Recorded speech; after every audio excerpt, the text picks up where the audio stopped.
Bismillahirrahmanirrahim. Bismillahirrahmanirrahim. Assalamualaikum warahmatullahi wabarakatuh. Innal hamdalillah nahmaduhu wa nasta'inuhu wa nastaghfiruh wa na'udzu billahi min shururi anfusina wa min sayyiati a'malina may yahdihillahu fala mudhillalah wa may yudlil fala hadiyalah. Asyhadu an la ilaha illallah wahdahu la syarikalah wa asyhadu anna Muhammadan abduhu wa rasuluhu amma ba'd. Maka Allah Ta'ala, ya ayyuhalladzina amanu taqullaha haqqa tuqatih wa la tamutunna illa wa antum muslimun. Fa inna asdaqal hadisi kitabullah wa khairal hadi hadi Muhammadin sallallahu alaihi wasallam wa syarrul umuri muhdatsatuha wa kullu muhdatsatin bid'ah wa kullu bid'atin dhalalah wa kullu dhalalatin finnar. Saudaraku seiman, seislam dan seakidah, Rasulullah Shallallahu Alaihi Wasallam pernah bersabda dalam sebuah hadis yang sahih, di mana beliau mengatakan, ad-dunya sijnul mu'min wa jannatul kafirin. Dunia ini ya diibaratkan adalah penjara bagi orang-orang yang mengaku beriman kepada Allah, mengikuti sunnah Rasulullah Shallallahu Alaihi Wasallam.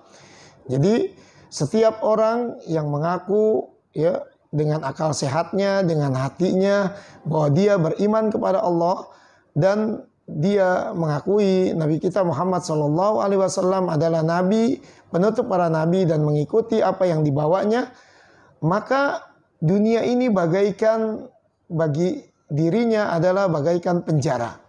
Ya. Sedangkan kebalikannya adalah wajannatul kafirin, dan surga bagi orang-orang kafir. Bagi mereka yang di luar daripada tidak beriman kepada Allah dan tidak mengikuti apa yang dibawa oleh Nabi kita Muhammad sallallahu alaihi wasallam. Kemudian terkait dengan dipenjaranya seorang mukmin, karena yang pertama adalah seseorang itu mau tidak mau dia harus mentauhidkan Allah, mengesahkan Allah. Karena dengan dia mengesahkan Allah, dia hidupnya akan selamat dunia dan akhirat. Tetapi jika dia menjadikan sesuatu tandingan-tandingan selain Allah, apapun bentuknya, ya, dia melakukan kesyirikan-kesyirikan, maka ya, resikonya adalah innalladzina kafaru min ahlil kitabi wal musyrikina fi nari jahannam. Ya, maka tempatnya adalah neraka jahanam. Mereka orang-orang kafir, orang-orang yang melakukan kesyirikan dari kalangan ahli kitab, maka tempat dia adalah fi nari jahannam. Ya. Bahkan dalam ayat-ayat yang lain dijelaskan, wa may yusyrik billahi faqad harramallahu alaihi al-jannah. Barang siapa yang melakukan kesyirikan, ya, maka dia diharamkan untuk memasuki daripada surganya Allah Jalla wa'ala. Oleh sebab itu, seseorang yang mengaku beriman kepada Allah, dia terpenjara dengan ya mentauhidkan Allah. Mau tidak mau, ya, dia harus mentauhidkan Allah dengan benar, mentauhidkan rububiyah Allah, ya, mentauhidkan asma wa sifat Allah, mentauhidkan uluhiyah, ya. Tiga tauhid komponen ini, ya, dia adalah terpenjara dan mau tidak mau dia harus melakukan hal tersebut. Ya. Kemudian yang kedua, seorang mukmin itu terpenjara dengan dia menjaga ya, jiwa muslim lainnya dan bahkan ya, orang-orang kafir. Kita harus jaga jiwanya. Ya. Tidak boleh sembarangan ya membunuh seseorang ya tanpa ada sebab, ya tanpa ada sebab, sekalipun dia adalah orang-orang kafir, ya. Kalau mereka adalah orang-orang kafir yang dilindungi di negara-negara kaum muslimin, maka haram membunuh mereka, ya. Berbeda ketika orang-orang kafir tersebut adalah memerangi kaum muslimin, ya. Maka dalam peperangan itu wajib dibunuh mereka, ya.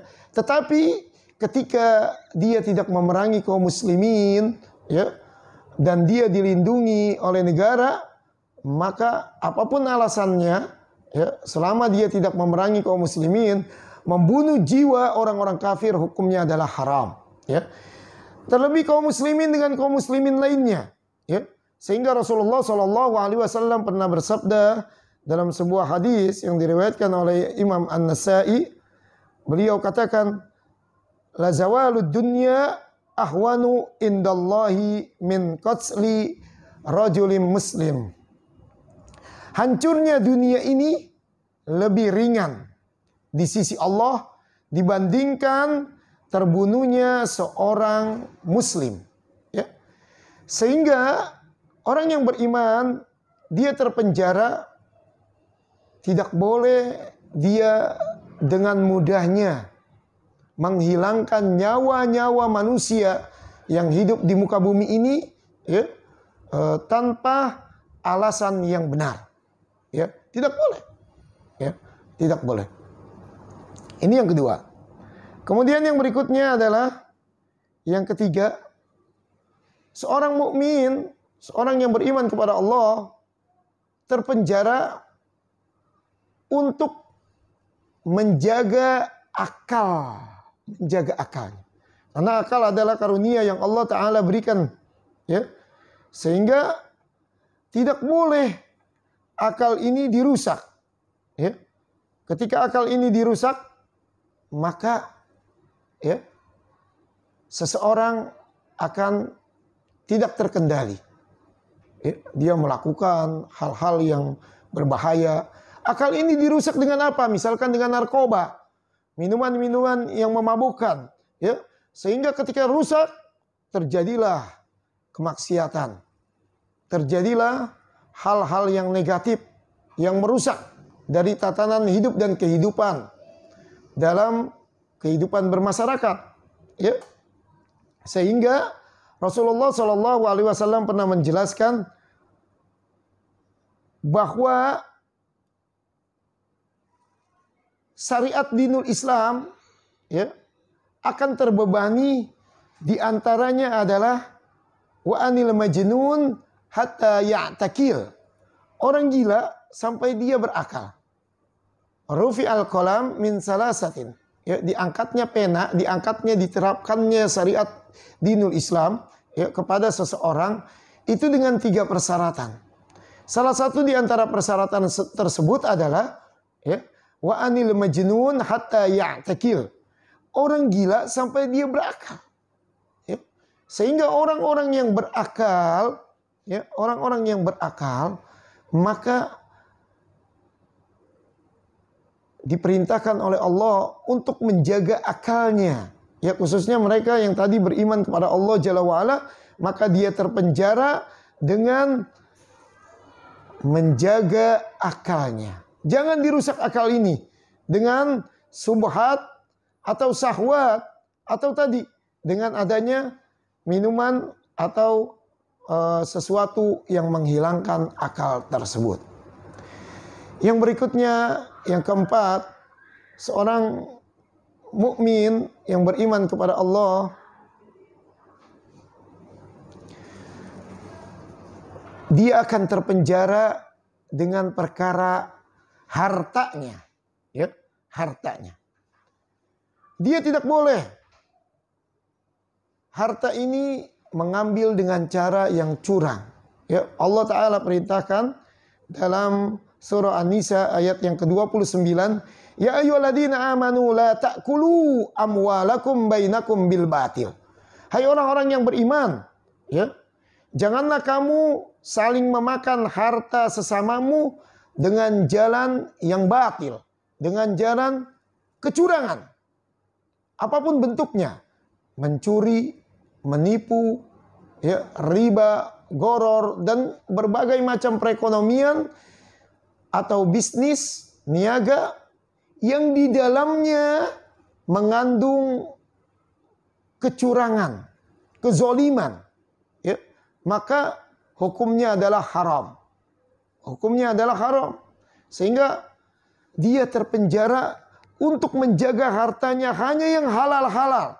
Bahkan yang subhat-subhat dia jauhkan.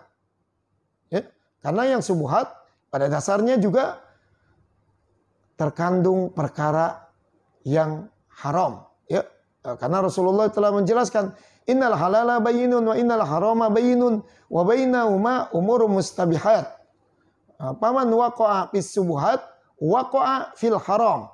Jika seseorang itu terjatuh dalam perkara subuhat, dia tercampur antara harta yang halal dia mencarinya, kemudian masuk juga harta yang haram, ya, maka ini menjadi subuhat.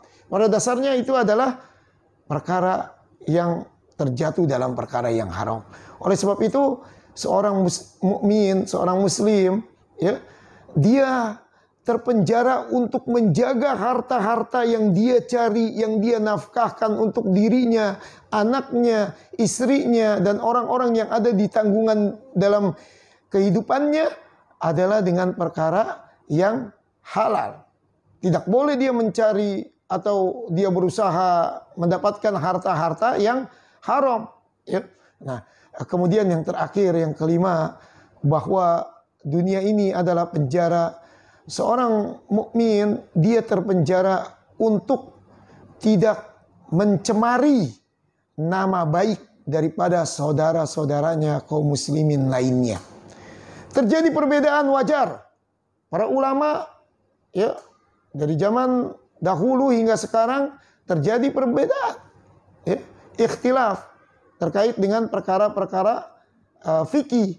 Ya, tetapi bukan perbedaan itu akhirnya malah satu kelompok dengan satu kelompok saling menghinakan. Si fulan kafir, si fulan murtad, si fulan tidak. Ya. Cuma terjadi perbedaan. Yang satu misalkan melakukan ibadah dalam sholat subuh dengan membaca kunut. Yang satu tidak. Misalkan akhirnya terjadi saling mengkafirkan, ya, saling menyesatkan. Ya tidak. Dan mencemari nama baik di antara sesama kaum muslimin. Padahal Rasulullah Shallallahu Alaihi Wasallam telah menjelaskan, kata Rasulullah, sibabul mu'min fusuq wa qitaluhu kufrun. Ya, mencaci maki seorang mukmin adalah perkara kefasikan, sedangkan membunuhnya adalah bagian daripada kekufuran. Nah, oleh sebab itu seorang mukmin yang beriman kepada Allah, mengikuti sunnah Rasulullah Shallallahu Alaihi Wasallam, adalah dia terpenjara untuk tidak mencemarkan nama baik dari saudara-saudaranya seiman, seislam, dan seakidah. Terjadinya ikhtilaf, perbedaan pendapat, bukan untuk saling menjelekan, bukan untuk saling menjatuhkan, ya, bukan untuk itu. Ya. Oleh sebab itu, dengan menjaganya, ya, nasab, menjaganya, ya, kehormatan ini, ya, atau mungkin juga melakukan hal-hal yang negatif, ya, seperti perzinahan. Dengan perzinahan ini, ya, maka nasab seseorang ini terputus. Ya, jika lahir dari hasil perzinahan, maka si anak ini yang seharusnya bin bapaknya, maka binnya menjadi bin ibunya, ya, menjadi rusak. Ya, menjadi rusak dengan sebab perzinahan. Ini juga menjadi rusaknya nasab, ya, rusaknya daripada kehormatan seseorang. Oleh sebab itu, terpenjara seorang mukmin ini untuk menjaga nama baiknya, nasabnya, kehormatannya, dan kehormatan muslim-muslim lainnya. Nah, mudah-mudahan dari hadis yang disampaikan oleh Rasulullah Sallallahu Alaihi Wasallam bahwa ad-dunya sijnul mu'min wa jannatul kafirin. Seorang mukmin adalah terpenjara di dunia ini, dan sebaliknya orang-orang kafir adalah menjadi surga karena dia terlepas daripada aturan-aturan Allah, sedangkan orang-orang mukmin adalah dia statusnya terpenjara karena dia mau tidak mau dia harus mengikuti daripada apa yang menjadi kewajiban yang Allah Ta'ala perintahkannya dan menjauhi daripada apa yang Allah Ta'ala larang, dan mengikuti sunnah Nabi kita Muhammad Sallallahu Alaihi Wasallam. Mudah-mudahan ini bermanfaat bagi kita semua. Yang benar datangnya dari Allah Jalla wa'ala, yang salah datangnya dari syaitan dan dari diri saya. kita semua bertaubat kepada Allah Jalla wa'ala. Kita tutup dengan doa kafaratul majlis. Subhanakallahumma bihamdika asyhadu an la ilaha illa anta astaghfiruka wa atubu ilaik. Assalamualaikum warahmatullahi wabarakatuh. Alhamdulillah.